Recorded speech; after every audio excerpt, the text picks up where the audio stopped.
Olá, gente, tudo bem? Nós estamos de volta aí com o programa Pontuando. Eu disse para vocês que nós iríamos falar sobre logística mundial. Mas o que é logística mundial? Todo mundo conhece logística, sabe o que quer significar em termos de alguma ação que você vai tomar, procedimentos dentro de uma empresa, etc, né? Só que aqui nós vamos falar de uma logística voltada para o meio ambiente em nível mundial. Os fundamentos, quais são as práticas, as perspectivas de implementação sustentável, porque nós precisamos de uma logística para o mundo relativa ao nosso meio ambiente, porque não dá para você ter uma logística apenas num continente ou num país de um continente, porque as interligações do planeta são grandes, principalmente atualmente. E mesmo que você tivesse um continente que tivesse menos indústria, menos problemas de poluição, etc., produzidas pelas suas populações, pelas suas indústrias, pelo seu comércio, pelo transporte, etc., se você tiver muita poluição no resto do mundo, atinge esse continente também, não tem como. São todos os sistemas são interligados. Então, a gente vem se pensando aí sobre a questão da logística. Como o texto é longo, eu vou entrar na leitura dele fazendo um ou outro comentário. Agora, esse texto aqui, ele é um texto extremamente técnico, muitas coisas aqui eu descobri ao lê-lo, fui procurar por partes e acrescentei certas coisas que para mim são explicativas, que eu espero que sejam para vocês também. Acrescentei coisas e como eu não retirei nada, o texto acabou ficando muito longo mesmo. Então eu vou tentar, não estou dizendo que vou conseguir, eu vou lê-lo com menos explicações de minha parte ou as minhas opiniões, que é aquelas opiniões que eu digo sempre para vocês que são, você pode levar em consideração ou não, porque são minhas opiniões. Agora o texto, ou por outra, quando não for minha opinião, quando for interpretação do texto por algum imbróglio que eu ver ou que eu achar que alguém pode não entender, isso é uma característica de professor, né? Eu vou falar também, mas aí se você tiver entendido de outra forma, se tiver entendido correto quando eu não tiver entendido, deixa aí no comentário. Eu vou pedir para você fazer esse comentário, deixar seu like, compartilhar para que outras pessoas tenham acesso a isso e também para você assinar nosso canal se você for novo por aqui, tá bom?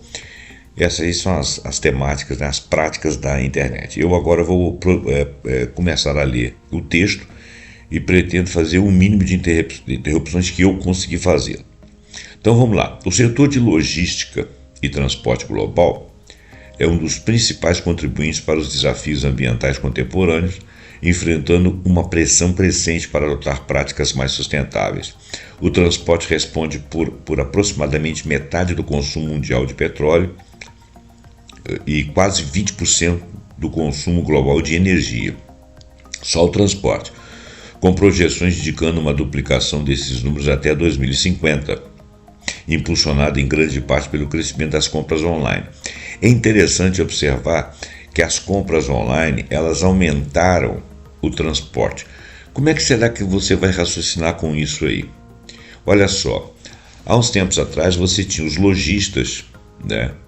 E o transporte de grandes quantidades em caminhões, trens, etc., para os lojistas. Eu estou falando de caminhões, trens, etc., porque existem vários modais de transporte no mundo que são prioritários em certos países por algum motivo. Aqui no Brasil, nós investimos menos em transporte ferroviário e usamos demais o transporte rodoviário, o que inclusive dizem que é uma distorção.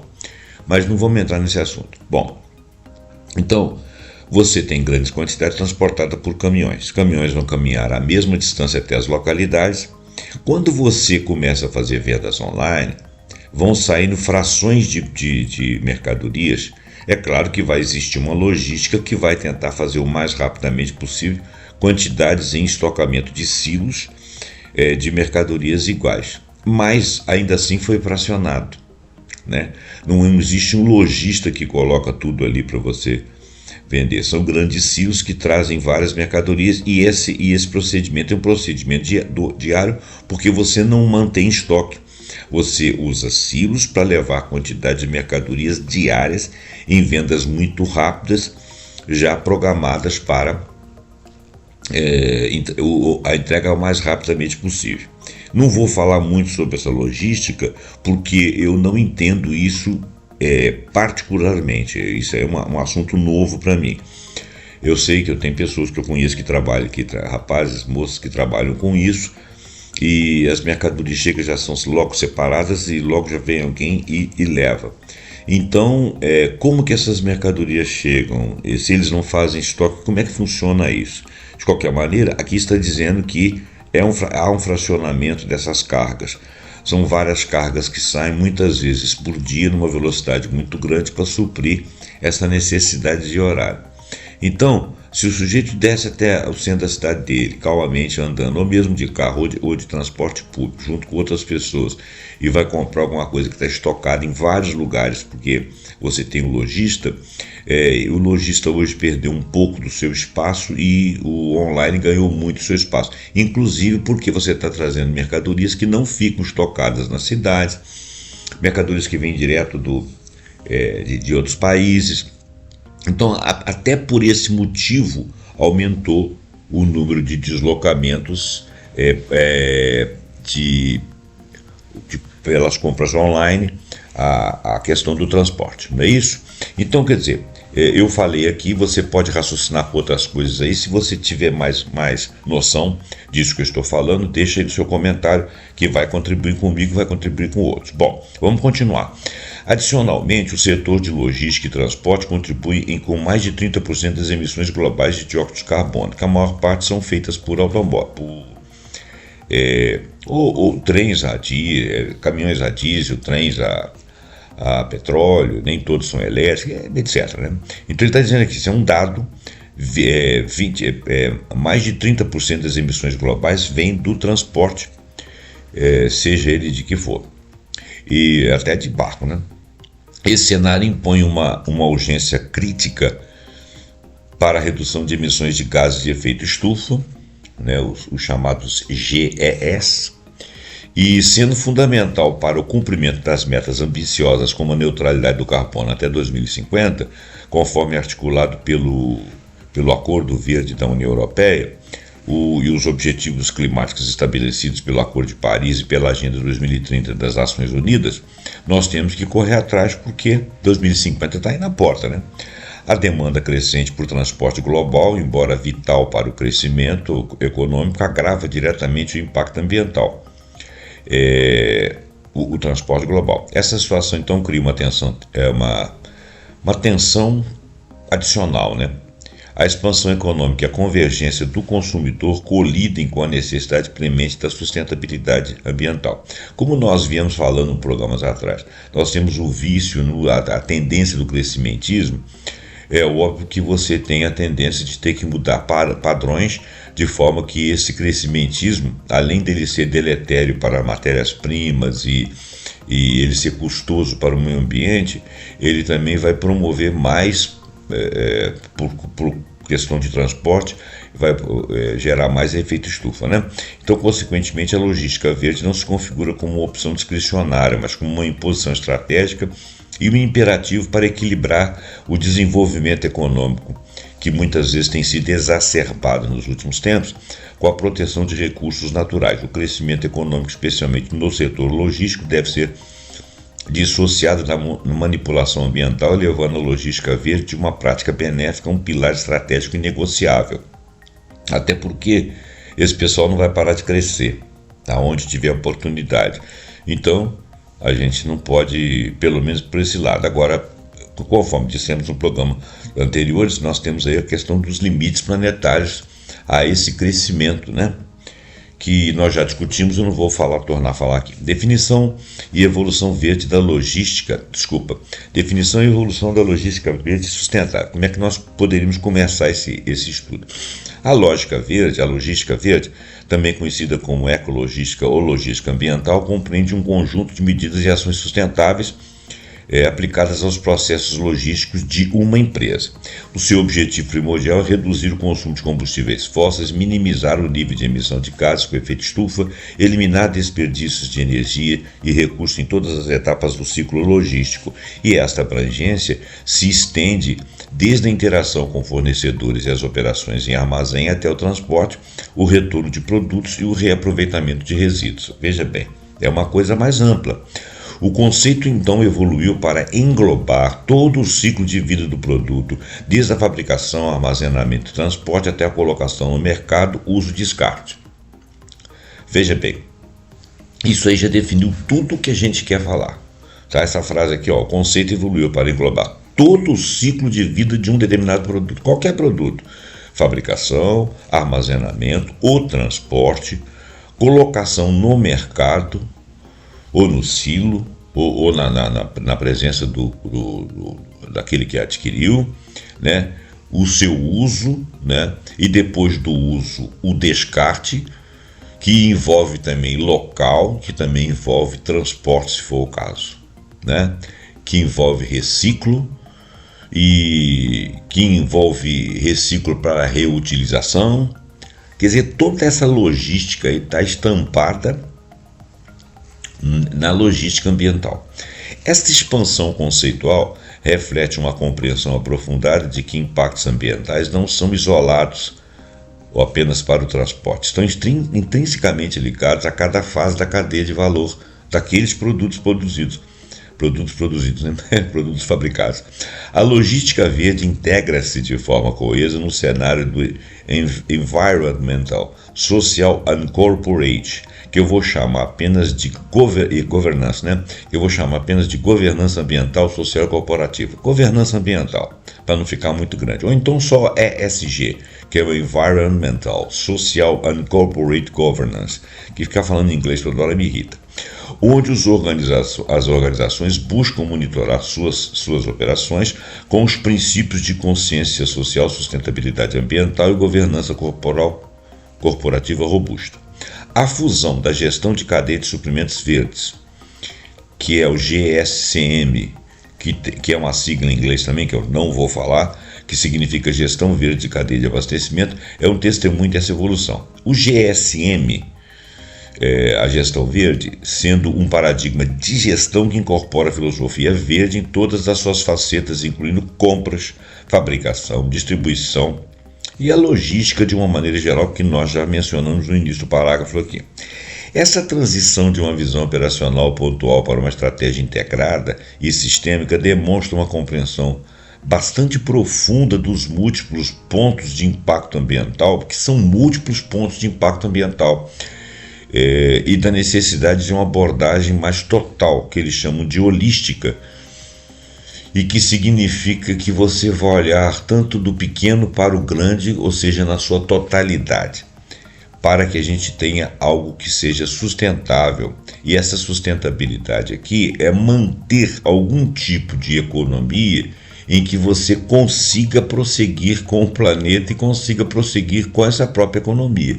Porque se nós formos tirando toda a matéria-prima, gastando, poluindo o ar, gerando fenômenos catastróficos, etc, etc, etc, isso não é sustentável. Quer dizer, a gente não se sustenta. Você vende hoje, vende daqui a 10 anos, mas não vende daqui a 15, não vende daqui a 30, as pessoas ficam em falta, você tem movimento de pessoas, você tem problemas de doenças, você tem problema de poluição e perda de ecossistemas e tal, quer dizer, isso não é sustentável, né? A humanidade, as outras sociedades não se sustentam com esse tipo de processo. Então, a abordagem é holística para que as formas de ação, tanto do crescimento quanto da produção, quanto da venda, do transporte, etc., sejam algo sustentável, sendo que a gente precisa de começar a pensar numa logística de crescimento também, que nós já falamos no programa anterior, que eu não vou retornar aqui, mas vou sempre lembrar.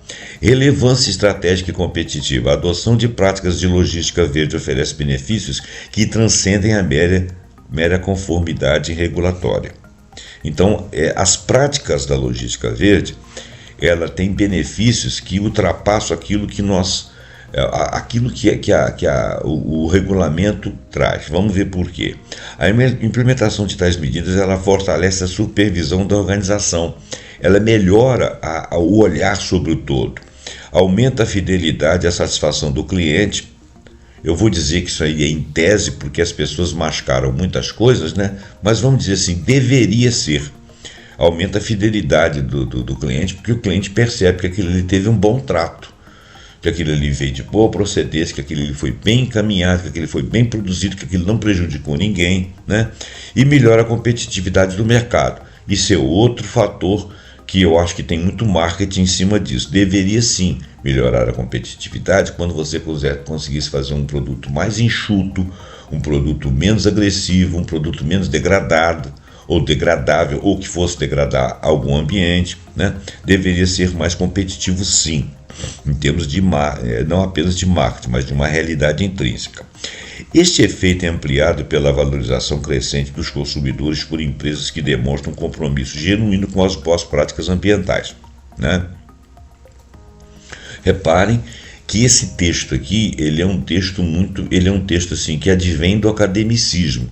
Ele advém das pessoas que imaginam soluções, mas você colocar esse texto diante de pessoas que produzem, estão aí no dia a dia, grandes corporações, ou mesmo pequenas, médias, ou mesmo dentro da política, dos representantes de classes, de sindicatos, de indústrias, de comércio, seja lá o que for, ou dentro das políticas em congressos e em parlamentos, você vê que é muito difícil as pessoas estarem imbuídas, porque elas acham que são mais práticas quando não ficam com esses parlatórios que eles chamam de mimimi. Só que tem que o mimimi, se não existir esse chamado, entre aspas, mimimi, essas discussões dentro da academia que tem que transpor os muros dessas academias e chegar até as políticas públicas aos cidadãos para que eles possam cobrar seus representantes com relação a essas políticas públicas,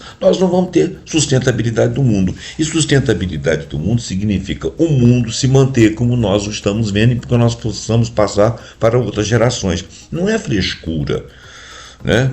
Então, esse efeito ampliado de valorização crescente dos consumidores por empresas que demonstram um compromisso genuíno com as boas práticas ambientais. Isso tem que ser educado no indivíduo. O indivíduo tem que notar que existe uma cadeia de eventos ali e ver o quanto que essa cadeia de eventos não agride. Mas ele tem que estar educado, consciente, isso tem que fazer parte do dia a dia dele. Só uma matériazinha na escola não vai adiantar. Isso tem que ser propiciado às propagandas de TV que hoje não são tão influentes, né, porque os mais jovens não se atêm muito à TV, tem que estar em quase todas as programações da internet, quase todas as redes sociais, sempre debatendo isso, colocando isso como fato importante da publicidade, qualquer coisa, chamando a atenção para que essa educação seja reforçada. Além disso, a logística verde é um imperativo para atender às crescentes exigências legais e regulatórias em torno da sustentabilidade ambiental. Vários países estão fazendo regulações, inclusive as comunidades, né? Por exemplo, a União Europeia. A adoção dessas práticas transcende a responsabilidade social corporativa, transforma-se em um diferenciador competitivo e uma fonte tangível de valor econômico. A gente espera que isso seja verdade, mas por enquanto isso ainda são palavras. Observa-se uma sinergia crescente entre o desempenho ambiental e o desempenho dos negócios, onde a sustentabilidade impulsiona a inovação e o crescimento. Sim, porque você faz produtos que mais lá na frente seriam mais econômicos de uso de coisas e econômicos no sentido de serem sustentáveis. Isso sugere que a vantagem competitiva desses produtos não é um mero subproduto, né? Mas um objetivo intrínseco e estratégico desta abordagem verde. A responsabilidade ambiental, portanto, não é apenas uma direção ética, ela também é um vetor direto para a melhoria dos resultados financeiros e da posição do mercado, incentivando a adoção para além do altruísmo ou da simples conformidade. Como isso aqui está no nível do que eu penso ser uma expectativa, se você por acaso tiver informes que isso seja realidade, com exemplos que eu não tive oportunidade de fazê-lo aqui, que eu vou entrar em matéria econômica, vai entrar uma discussão, o texto vai ficar 3 vezes maior. Então, isso fica isso para você pesquisar se você o quiser. Fundamentos e princípios da logística ambiental global, objetivos da logística verde. O objetivo da logística verde delineia uma abordagem abrangente para mitigar impactos ambientais nas operações logísticas, né? Um dos pilares é a medição precisa da pegada de carbono das operações, fornecida um ponto de partida para a implementação de medidas de sustentabilidade e o controle de seus resultados. Além disso, busca-se a redução da poluição ar, solo, água e sonora e até visual, com uma análise detalhada de seu impacto em área logística, especialmente no transporte. O outro objetivo fundamental é o uso racional dos recursos, incentivando a reutilização de containers e a reciclagem de embalagens. A sustentabilidade deve ser contínua a toda a cadeia de suprimentos, né? O que implica que a concepção dos produtos e de suas embalagens deve ser pensada anteriormente para minimizar impactos ambientais desde suas fases iniciais. O propósito final, então, é encontrar um equilíbrio entre metas econômicas e ecológicas, porque elas agora têm que caminhar juntas. A compreensão de que o impacto ambiental é multifacetado, ou seja, envolvendo unidade, consumo de recursos e resíduos, exige uma abordagem multidimensional. A necessidade, então, desse equilíbrio econômico e ecológico quer dizer que a sustentabilidade não pode ser alcançada por um lado só. Ela tem que ser integrada com objetivos do próprio negócio da pessoa, da empresa, da corporação, seja lá o que for, exigindo uma otimização complexa que considere outros vetores ou múltiplos vetores ao mesmo tempo. O papel central da logística reversa e aquilo que é a economia circular. A logística reversa e a economia circular são conceitos interligados e fundamentais para a logística ambiental. Veja bem, a reversa é o processo de planejamento, operação e controle do fluxo de materiais e informações associadas desde o ponto de consumo, voltando até o local de origem. Vamos ver tudo que aconteceu até chegar até aqui. E aí você consegue verificar como foi implementada a logística ou se ela foi feita descuidadamente, corrigir rotas. Esse objetivo, então, é a recuperação do valor ou o descarte ambientalmente adequado. Isso inclui recolhimento de produtos, peças, embalagens que já foram usadas para fins de reciclagem, recondicionamento de equipamentos ou simplesmente descarte reciclado. É uma solução extremamente exigida por países signatários de acordos ambientais globais como parte de seus esforços para reduzir a poluição. É exigido inclusive em produto de exportação. Qual a origem do produto? Você fez assim, não fez, então não vou comprar. Bom, isso está virando lei, né? No contexto internacional, a logística reversa é intrinsecamente complexa, devido à necessidade de você lidar com múltiplas jurisdições. Se você está recebendo um produto da China, um produto dos Estados Unidos, um produto da Austrália, lá tem legislações diferentes. Normalmente não tem muita não, mas em alguns lugares sim, né?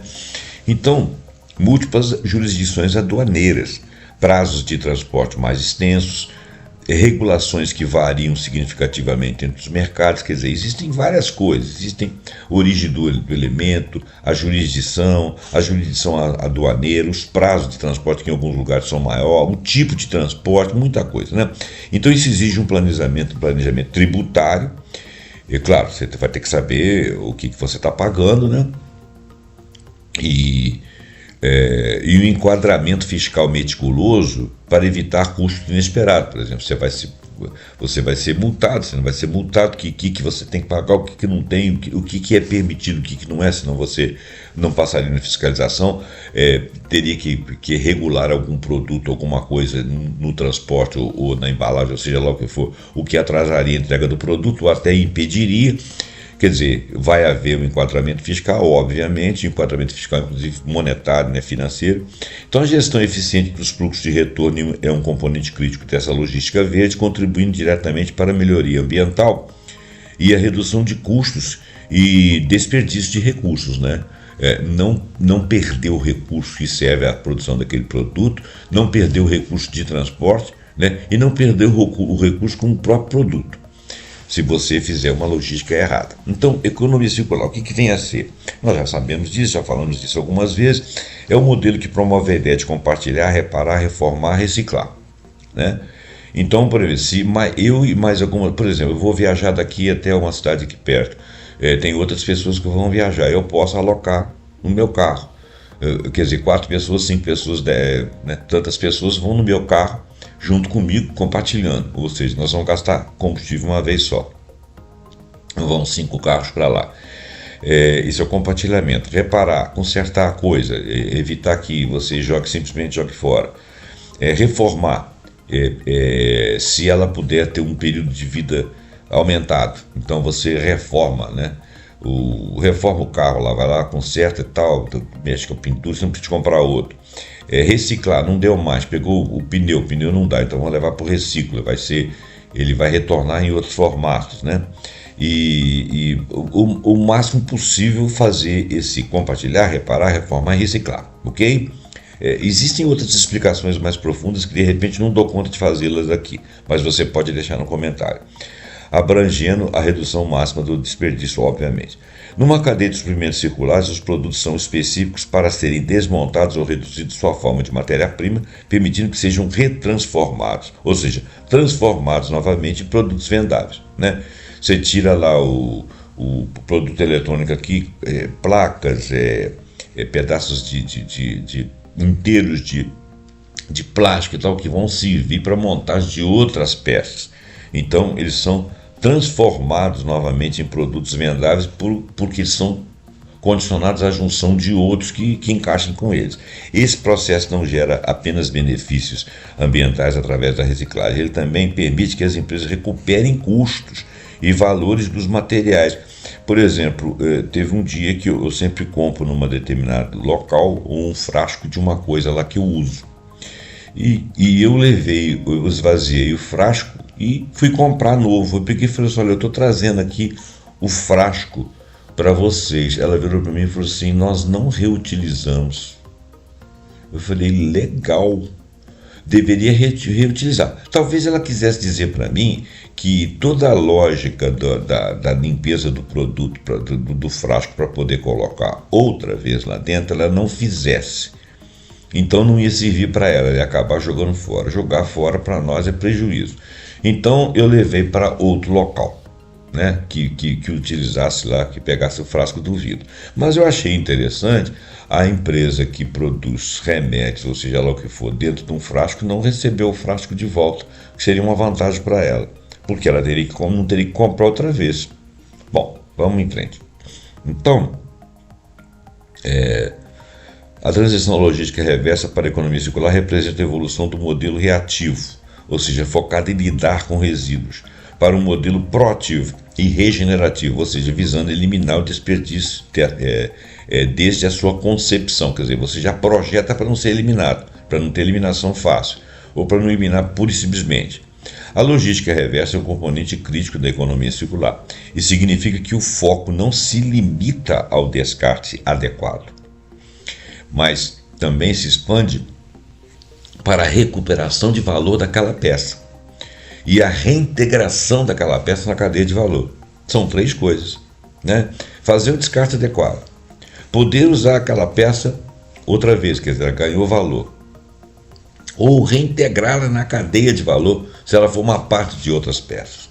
Então, essa transformação o que antes era considerado o lixo, né? Que a gente tem erroneamente a ideia que estamos jogando fora da onde? Do nosso ambiente, não é, porque nós vivemos nele e ele continua ali. Então, essa ideia de lixo parou de haver ou está mudando para recurso, né? Quando você olhar alguma coisa que foi descartada, mas que é insumo para outras coisas. Então, essa circularidade E essa engenharia reversa e essa circularidade são coisas afins que ajudam no valor das coisas e desoneram o meio ambiente. Essa progressão conceitual sublinha, então, uma mudança fundamental do modelo linear, que é extrair, produzir, jogar fora, descartar, para um modelo circular chamado reduzir, reutilizar, reciclar, como logística de desempenho em papel central do fechamento desses ciclos materiais. Muito bem, espero que você esteja gostando até aqui. Práticas e estratégias essenciais na logística mundial para o meio ambiente. Muito bem. Otimização de transporte. Otimização de transporte. Nós vamos falar também de gestão de armazéns e eficiência energética. Vamos falar de embalagem sustentável e redução de resíduos. Colaboração de cadeias de suprimentos e fornecimento responsável, tá? Até que nós vamos iniciar o próximo programa com uma tabela em que a gente vai falar todo um resumo do que estamos falando agora e seguir no segundo programa com o papel da tecnologia na transformação da logística verde, certo? Então vamos lá, vamos queimar etapas aí para o vídeo não ficar longo demais. Então, nós agora vamos falar das práticas e estratégias essenciais para a logística mundial para o meio ambiente. Primeiro, otimização de transporte. O transporte é central na logística, né? Reduzindo significativamente o impacto ambiental das operações de entrega de cargas.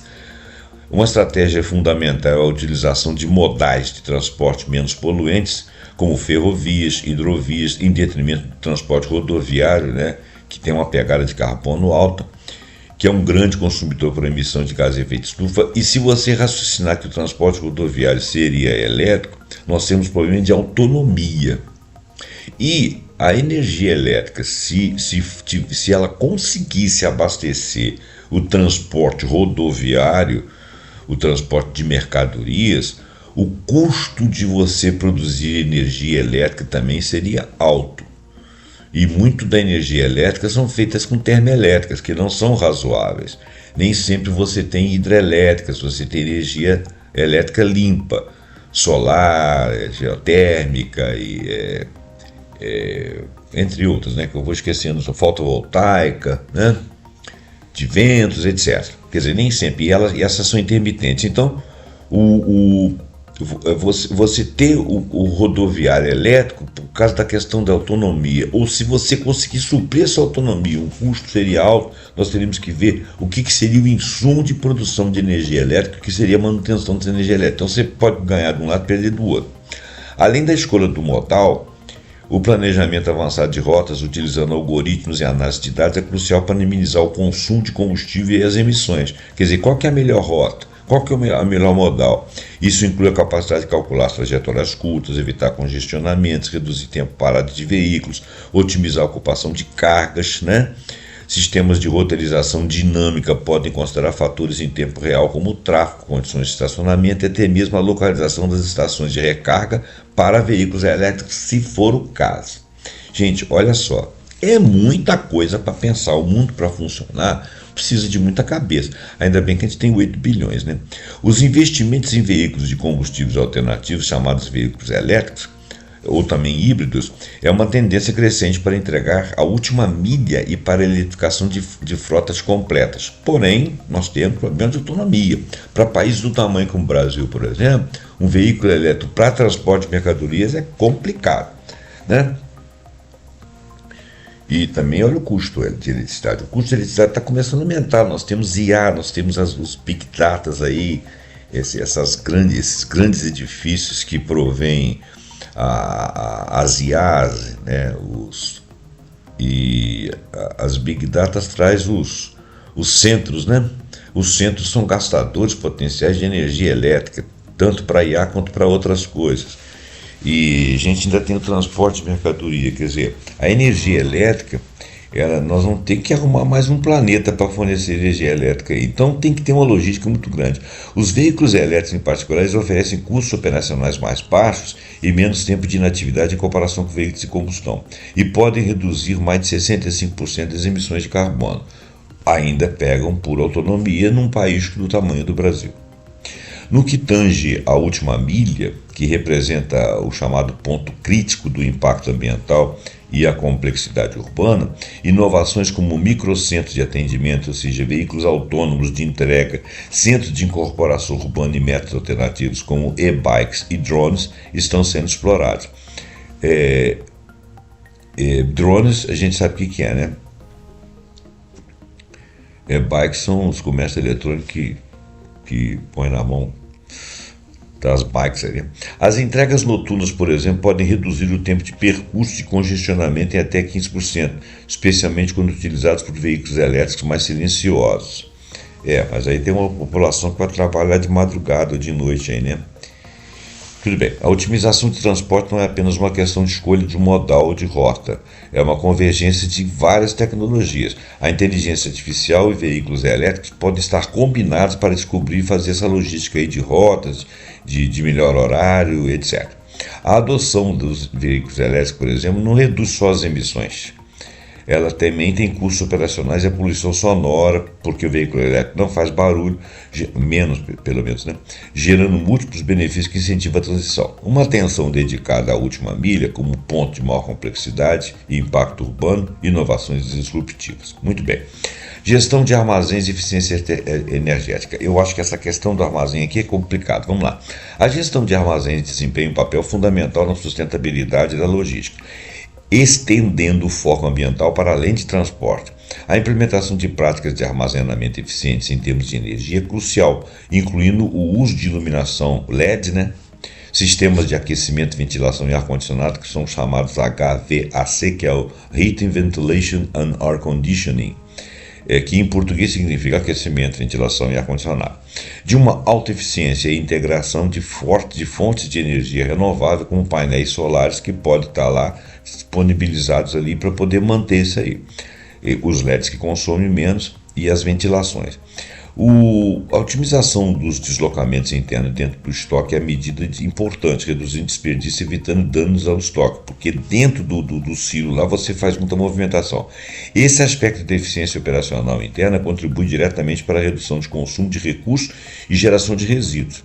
Além disso, a construção de edifícios verdes para armazéns e centros de distribuição que utilizam materiais sustentáveis e tecnologias que minimizem o consumo de energia e melhorem a eficiência térmica é uma prática que está em ascensão. Embora o transporte seja frequentemente o foco principal das discussões sobre emissões logísticas, a gestão de armazéns representa um pilar igualmente importante para a sustentabilidade. A otimização nesta área não restringe-se apenas ao uso de energia, abrange também uma eficiência operacional interna que reduz o desperdício de produtos, recursos, perdas lá dentro, demonstrando que a sustentabilidade está intrinsecamente ligada à gestão de estoques e à qualidade desses estoques. As embalagens sustentáveis e redução de resíduos. A adoção de embalagens sustentáveis e redução de resíduos são componentes essenciais da logística verde, refletindo uma abordagem de ciclo de vida completo, completando o ciclo lá que nós falamos anteriormente. Isso envolve a utilização de materiais biodegradáveis, que sejam recicláveis, que sejam reutilizáveis, bem como minimização da quantidade de material da embalagem embaladora. A palavra aqui ficou ruim, mas aquilo que é a embalagem do produto. Você pode fazer uma embalagem mais simples, Eu tenho um remedinho que eu compro aqui, que é um spray, que ele tem uma caixa que é umas 4 vezes o tamanho dele. Absolutamente desnecessário. Eu tenho vontade de escrever para a empresa e falar: escuta, para que isso? Exemplos de materiais incluem papel reciclado, plástico com origem no milho, a fibra de coco, fécula de mandioca, plásticos PLA, que é o poliácido lático, e o próprio vidro. O vidro também tem um problema de reciclo aí. Se você perde o vidro também, ele não retorna, mas o vidro tem uma durabilidade maior, e ele limpa com mais facilidade, ele pode ser reutilizado. Paralelamente, é fundamental o estabelecimento de processos de gerenciamento de resíduos, incluindo a classificação e separação de resíduos para a reciclagem. A implementação de programas de reciclagem e sistemas de ciclo fechado também contribui para a minimização de impactos ambientais. ênfase em embalagens sustentáveis e redução de resíduos vai além do simples descarte. Foca-se no design do produto e na incorporação da redução de resíduos no DNA dos produtos, ou seja, na origem.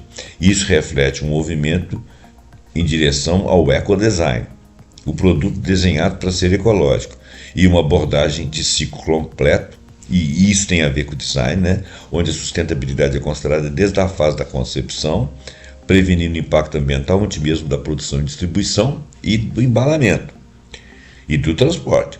Colaboração na cadeia de suprimentos e fornecimento responsável.